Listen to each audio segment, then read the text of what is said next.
She laughed. Not a nervous laugh. Not a polite laugh. She laughed like someone told her the best joke she'd heard in years. And she did it while signing the divorce papers. Her pen hadn't even left the page when she smiled at me and said, "I guess that's that. Freedom. Finally." I didn't say anything. I couldn't. My tongue felt like sandpaper, my throat full of cement. I just stared at her, blinking too slowly, trying to understand what part of this was funny. This woman, who once cried over a dead houseplant, was giddy about ending 7 years of marriage. She pushed the papers across the table, stood up, and whistled on her way out. A real tune. Like a soundtrack from some indie movie where the quirky main character dumps her boring husband and opens a candle shop in Vermont. I sat there for a long time. I don't know how long. The TV was still on. The dog was asleep. The neighbor upstairs was vacuuming at midnight again. Everything around me just kept going. Like none of it noticed that my life had just snapped in half like a dry wishbone. The next day, I found her toothbrush still in the bathroom. Pink. Frayed. Touched by her mouth every morning. It made me nauseous. I threw it out with shaking hands and realized she left a full bottle of perfume too. Black amber. The same one I bought her last Christmas. She said it gave her headaches. Guess it didn't matter now. By the second night, I was already Googling, what do divorced men do after their wives leave them? Answer, they drink. They go to the gym. They get tattoos. They buy motorcycles. I ate 2 packs of Pop-Tarts and cried into the carpet. Then came the knock. 2 days after the laugh, it was late. Not, whoops, I forgot my phone. Late. It was someone better be dying late. I opened the door, expecting maybe a neighbor. Maybe a delivery guy who got the wrong address. Instead, there she was, her sister, standing barefoot on my welcome mat, hair wet, mascara smudged, wearing one of my ex-wife's hoodies. All she said was, "You need to let me in. There's something you don't know." And right then, I swear to you, I felt the toaster buzz on the counter, even though no one touched it. And I hadn't used it in 3 days. She walked in like she'd done it 100 times. No hesitation, no shoes, no apology. Just a quiet glance over her shoulder, like she was making sure no one saw her come inside. Then she locked the door behind her. Not gently either, like she needed it shut fast. I stood there frozen, still holding the doorknob, still unsure whether this was real or one of those dreams where your teeth fall out and your ex-wife's sister shows up in the middle of the night wearing your ex-wife's clothes. "Allison," I said finally, "what are you doing here?" She didn't answer right away. She walked straight into the kitchen, opened the fridge, and pulled out a bottle of water like she lived here. Like this was normal. Like we weren't standing in the echo of my dead marriage. She took a long sip, leaned against the counter, and looked at me in a way that made my skin itch. "You really don't know, do you?" That sentence hit me harder than the divorce itself. 'Cause no, I didn't know. I didn't know why Linda had looked so happy. I didn't know why she'd been humming show tunes while filing court documents. And I definitely didn't know why her younger sister was now in my kitchen, drinking my water, wearing that hoodie, with that face. "Allison," I said again more carefully, "you need to tell me what's going on." She walked past me. Not around me, past me, close, too close. She smelled like coconut shampoo and something synthetic, something cheap, something un-Linda.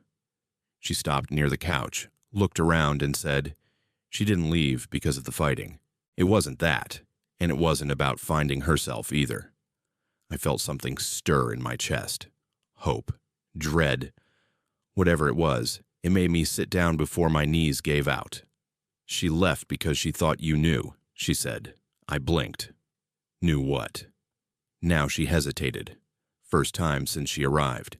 She looked down at her chipped nail polish and let out a breath like she'd been holding it for months. She was seeing someone, she said. But not someone random. It wasn't some coworker or trainer or whatever you've probably imagined. My stomach dropped. I had imagined things. Plenty. Guys at her yoga studio. Her oddly friendly barista.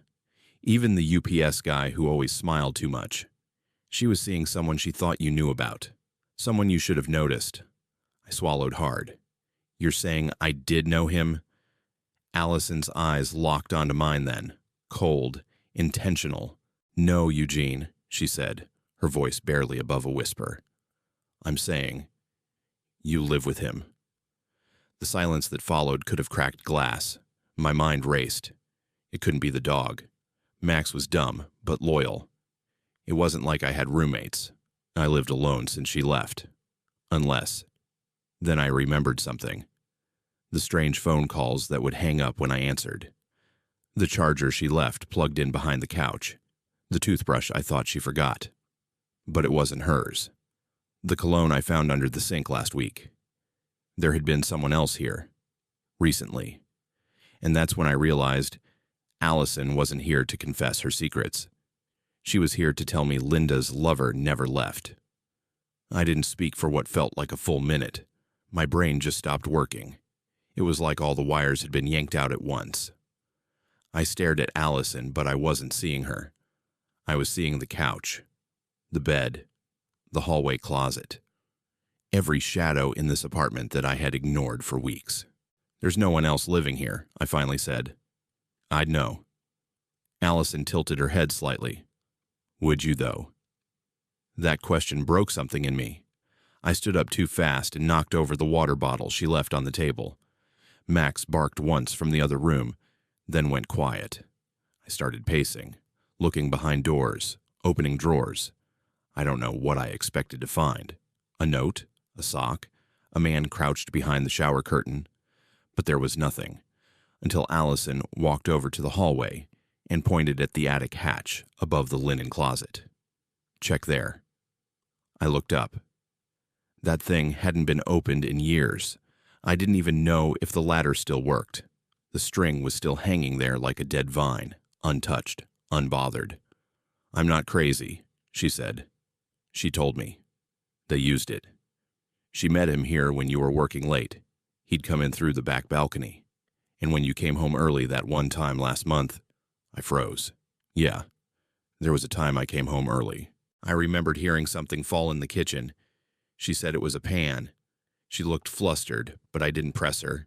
I wanted to believe her. Allison wasn't done. She didn't just have an affair, Eugene. She kept him close.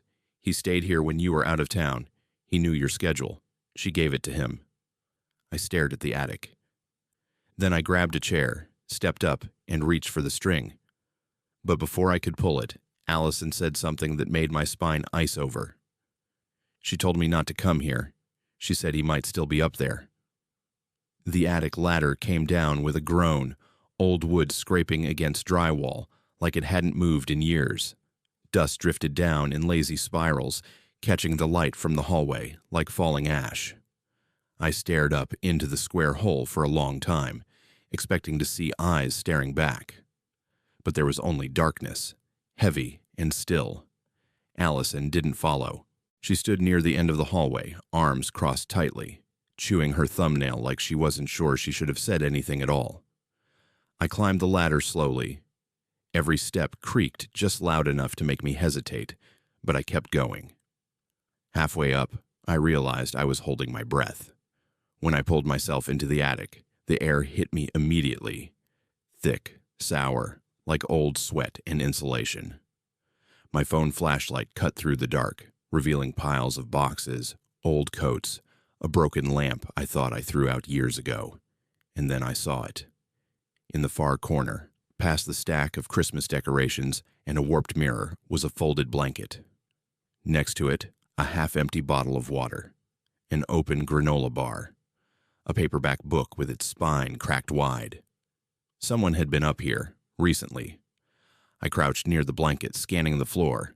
There were smudges on the plywood, footprints, not from boots or heavy shoes, bare feet. I don't even know why, but that part scared me more than anything. Whoever was up here was comfortable. And then my flashlight hit something else. On the wooden beam above the makeshift bed, someone had written my name. Not once, dozens of times, all in thick black marker. Eugene. Eugene. Eugene. Sometimes capitalized, sometimes crooked. Some of them were underlined, others had hearts drawn next to them. My whole body went cold. It was my handwriting, perfectly matched.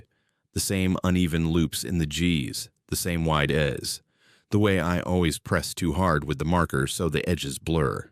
I stumbled back so fast I nearly fell through the hole. Allison caught my arm as I dropped down the last few steps. Her face was pale now, her confidence gone. "You saw it?" she asked. I nodded. "Couldn't speak," she whispered. "That's why she left, Eugene. Not because of him, because of you." I felt dizzy. My ears were ringing. "What are you talking about?" She said you were forgetting things, doing things in your sleep, writing things down, talking to yourself in the shower. She was scared, not just of the guy in the attic, scared he might be you. After that night, I couldn't sleep. Not properly. Not with that attic above me like a mouth waiting to open. Not with Allison still in my apartment sitting on the couch, watching me like I might shatter into pieces if she blinked. I asked her to leave, gently at first, then not so gently, but she wouldn't. She said she didn't trust me alone, that she was scared for me, or of me. I wasn't sure anymore, so I did the only thing that made sense to my fractured brain. I went to the electronics store the next morning and bought a cheap security camera, one of those discreet ones that looks like a charger. I didn't tell Allison. I just plugged it into the outlet next to my bed and angled it to face me while I slept. If something was happening, if I was sleepwalking, writing things, if there was someone else, I needed proof. That night, I took 2 sleeping pills and forced myself to stay in bed, even as every creak in the walls made my heart spike. Allison slept in the living room, or at least she pretended to. At around 3 a.m., I remember waking up briefly. There was a shape in the doorway, just a silhouette, not moving, not speaking, just watching. I wanted to believe it was Max, but Max doesn't stand on 2 legs. The next morning, I checked the footage, and that's when everything inside me flipped. At first, it was normal, just me tossing, turning, my leg twitching, the covers shifting. Then, around 2:58 a.m., something changed. My body went still, too still, like someone hit pause. For 20 solid minutes, I didn't move a muscle, not even to breathe. Then, at 3:19, I sat up. Not suddenly, not violently, just slow, unnatural, like a puppet being lifted by invisible strings. But here's the part I can't explain. I was already asleep in the bed, but something else stepped into the frame. Another figure. It walked in from the edge of the screen, shirtless, barefoot, pale. I couldn't see its face. It didn't look at the camera. It just stood there next to the bed staring down at me. Or maybe at itself. Because that's the thing, I swear to God. It looked just like me. Same height, same slouched shoulders, same haircut. Even the mole on the side of the neck. But the way it moved, it wasn't human. It leaned in close to the version of me that was sitting upright in bed. Their heads almost touched. No sound, no whisper, just a stare. And then, in perfect sync, they both turned their heads toward the camera at the same time. The footage ends there. The file was corrupted after that frame. I don't remember waking up. I don't remember dreaming. But I do remember what I found on my bathroom mirror later that morning, written in thick black marker. "You're not supposed to be awake yet." It was my handwriting. Again, but I didn't own a marker. Not anymore. I didn't say anything to Allison about the footage. Not right away. Something told me not to. Maybe it was the way she kept asking me how I slept, her tone just a little too curious. Maybe it was how she didn't seem surprised when I mentioned the marker writing on the mirror. She just nodded slowly and said, "He's starting to show you now." He. Like she already had a name for the thing, like this wasn't new to her. Later that afternoon, she went out for fresh air and left her purse on the coffee table. I know I shouldn't have, but I went through it. I told myself it was for my safety. That's the excuse I used to quiet the guilt. Inside, I found the usual things: keys, makeup, gum wrappers. But wedged between a paperback novel and an empty pill bottle was a folded piece of paper. Old, crumpled. I unfolded it, and my heart did something awful in my chest. It was a hand-drawn floor plan of my apartment. Not printed. Drawn. In pencil, messy and frantic. Every room labeled, including the attic. But there were other things added. Arrows, notes, circles. One of them pointed to the space under my bed. It said, "Access point." Another arrow led to the vent in the hallway. "Crawl space. Confirm." But the worst part was the label scribbled next to the living room window. "He leaves through here when he's not pretending." I froze. Not if he's real. Not what is he. Just when he's not pretending. Allison came back 20 minutes later. I was sitting on the couch pretending to scroll through my phone. She asked if I felt better. I told her I didn't sleep. She smiled softly, then looked at the hallway like she was waiting for something. That's when I knew. She wasn't here to help me. She was here to watch him. I didn't sleep the next night either. I kept the lights off, sat on the floor with Max curled up against my leg, and waited for Allison to do something, anything, that would finally explain the feeling I'd had since the moment she knocked on my door. Around 1:30 a.m., I heard her moving in the kitchen. Quiet, but not quiet enough. I crept out into the hallway, stayed low, and watched through the cracked door as she opened the fridge, pulled out a raw steak, one I didn't buy, and placed it gently on a ceramic plate. She didn't use a napkin, didn't season it, didn't even glance at the blood pooling beneath it. Then, without turning on a single light, she walked to the living room window, unlatched it, and opened it just enough to slip through. She was barefoot. I waited 60 seconds, maybe less, then grabbed my hoodie and followed her out through the back. She didn't see me. I stayed in the shadows, ducking behind the fence line, moving slow. She walked like she knew exactly where she was going. No flashlight, no hesitation. Plate in both hands like she was bringing an offering. She led me 2 blocks over to an abandoned duplex. It was the kind of place you'd never glance at twice. Boarded windows, graffiti on the doors, weeds choking the yard. But she walked right up to the side entrance, gave a weird rhythmic knock, 3 slow, 1 fast, and waited. Then the door opened from the inside. I couldn't see who answered, just a shape, a flash of skin in the darkness. But I saw Allison smile. Not politely, warmly, like she was happy to see whoever or whatever stood behind that door. She handed over the plate, said something I couldn't hear, and then he stepped into view.